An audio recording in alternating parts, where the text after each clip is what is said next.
Ini adalah potret penyesalan dari Yuki Tsunoda yang kembali bernasib kurang beruntung di GP Spanyol pekan lalu. Tsunoda yang sejatinya finish di posisi ke-9 harus membuang raihan poinnya tersebut karena terkena penalti 5 detik yang membuatnya turun ke posisi ke-12 setelah finish. Pembalap Jepang ini dihukum penalti karena mendorong Zhou Guanyu keluar trek saat berduel di tikungan pertama. Tsunoda merasa frustrasi dan menganggap jika hukuman dari race stewards tersebut tidak adil serta terlalu berat bagi kasus yang tergolong ringan seperti kemarin. Apalagi jika melihat kejadiannya seperti apa, tidak ada kontak yang terjadi antara Tsunoda dan Zhou Guanyu. Penalti Tsunoda ini jadi salah satu perbincangan hangat setelah race kemarin karena dianggap tidak adil. Fans F1 juga membanding-bandingkannya dengan manuver Max Verstappen yang mempertahankan posisinya dari Carlos Sainz, di mana publik menilai jika manuver ini lebih agresif dari manuver Tsunoda dan kenapa tidak diberi penalti yang sama. Di video kali ini kami akan menjelaskan kenapa Tsunoda dihukum penalti dan kenapa Max Verstappen tidak. Pertama, kita harus tahu dulu jika positioning atau cara pembalap menempatkan mobil dalam duel-duel seperti ini sangatlah penting. Jika terjadi kontak atau insiden, maka race stewards akan memberikan keputusan mereka berdasarkan positioning mobil dari sang pembalap seperti apa. Apalagi di tikungan chicane atau tikungan berbentuk huruf S seperti di Catalunya, adalah tikungan yang rawan terjadi insiden ketika duel overtake. Hal itu karena pembalap bisa memanfaatkan kontur tikungan dua belokan yang berbeda sebagai variasi cara untuk mempertahankan posisi ataupun menyalip lawannya. Positioning mobil seperti apa yang dimaksud di regulasi? Secara garis besar, positioning ini adalah jika pembalap mau melakukan manuver overtaking, maka dia minimal harus bisa menempatkan sayap depan mobilnya di depan mobil lawan untuk bisa mengklaim racing line ataupun ruang saat menikung. Dengan kata lain, jika posisi sayap depan si pembalap masih di belakang atau sejajar dengan mobil lawan, maka secara regulasi overtake belum sah dilakukan. Positioning juga punya pengaruh terhadap siapa yang wajib untuk memberikan ruang ketika ada di situasi duel. Untuk mempersingkat waktu dan mempermudah penjelasan, kita langsung saja ke kasus Catalunya kemarin. Pertama, kenapa Max Verstappen tidak dihukum penalti, padahal dia melakukan manuver bertahan yang agresif terhadap Carlos Sainz? Sainz di sini melakukan start yang cukup bagus dan memanfaatkan slipstream untuk bisa menempatkan mobilnya sejajar dengan Verstappen sebelum tikungan pertama. Saat mengerem, Sainz bisa sedikit di depan Max, tetapi setelah itu Verstappen masuk tikungan dengan agresif dan menempatkan mobilnya di depan Sainz dengan memaksanya bertahan di sisi luar tikungan pertama. Ini adalah gaya atau ciri khas Verstappen ketika berduel wheel to wheel. Dia sengaja late braking atau overspeed saat masuk tikungan dari sisi dalam untuk menempatkan mobilnya di depan lawan. Ketika mobilnya alami understeer karena masuk tikungan yang agresif, maka lawan tidak punya pilihan selain mengalah atau keduanya akan terlibat kontak. Cara ini sering dia pakai di musim 2021 ketika berduel dengan Lewis Hamilton, dan jika manuvernya berhasil, Verstappen biasanya lolos dari penalti. Kenapa bisa lolos? Karena Verstappen paham betul aturan mainnya seperti apa. Di kasus GP Spanyol kemarin, Verstappen sengaja overspeed untuk bisa menempatkan mobilnya di depan Sainz di tikungan pertama. Positioning mobil sangat penting karena begitu ia ada di depan, maka secara regulasi, Verstappen berhak atas tikungan kedua yang ada di depannya. Lalu karena Sainz ada di belakangnya, maka dia jadi pihak yang wajib memberikan ruang kepada Verstappen di depannya. Selain itu, jika seandainya terjadi kontak antara keduanya, maka Sainz akan jadi pihak yang bersalah karena tak beri ruang bagi Verstappen. Positioning mobil Verstappen ini juga memberikan Sainz kesempatan untuk menghindari kontak atau insiden karena dia bisa membaca pergerakan mobil Max di depannya.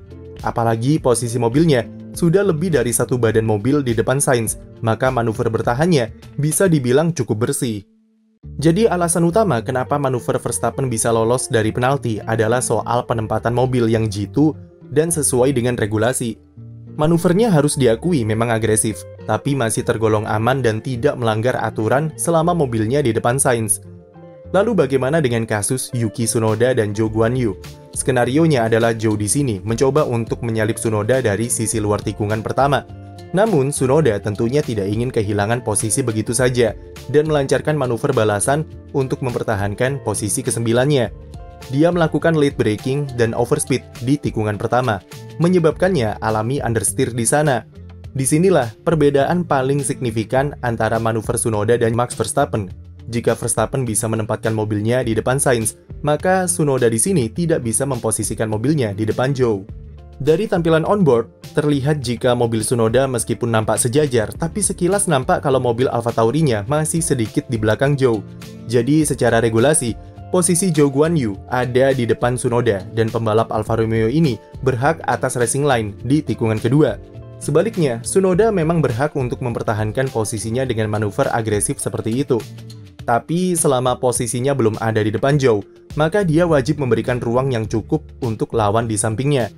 Dan dari tayangan onboard, Tsunoda jelas jika overspeed di tikungan pertama dan mobilnya meluncur begitu saja ke arah Zhou, membuat pembalap Tiongkok ini respon membuang setir keluar trek untuk menghindari kontak.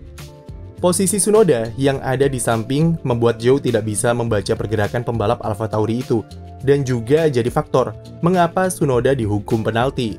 Kami setuju jika penalti 5 detik yang diberikan kepada Tsunoda mungkin terlalu kejam. Bahkan ini sebenarnya masuk ke kategori hard racing karena tidak ada kontak yang terjadi. Tetapi sayangnya di regulasi sudah jelas aturan mainnya seperti apa dan ia bertanggung jawab atas manuver yang ia lakukan. Terlebih ini terjadi di tikungan Shiken yang memang sangat sensitif terhadap insiden seperti kemarin. Swap atau bertukar posisi dengan Zhou pun juga tidak bisa dilakukan karena overtake-nya belum sempurna. Jikapun posisinya ditukar, maka Tsunoda bisa saja tetap dihukum penalti, karena kasusnya di sini adalah mendorong pembalap lawan keluar trek, bukan mengambil keuntungan atau gaining advantage. Jadi Tsunoda dihukum penalti karena positioningnya yang masih di belakang atau sejajar di samping dengan Zhou Guanyu, namun dia sudah melancarkan manuver agresif dengan overspeed di tikungan pertama. Selain dua insiden tersebut, mungkin kalian juga bertanya soal kenapa George Russell tidak dihukum penalti, padahal dia memotong Shiken di lap pertama. Ada 3 faktor kenapa Russell tidak dipenalti. Pertama, dia memotong Shiken karena tidak punya ruang yang cukup untuk ambil tikungan kedua dan menghindari kontak. Kedua, Russell tidak mendapat keuntungan atau naik posisi setelah memotong Shiken. Dia sebelum membuang setirnya keluar trek, Russell ada di posisi ke-9 di belakang Hülkenberg dan di depan Oscar Piastri. Ketika memotong Shiken, Russell pun mematuhi aturan dengan mengikuti jalur off-road yang sudah ditentukan. Ketika kembali ke trek, Russell masih di posisi 9 di antara Hülkenberg dan Piastri.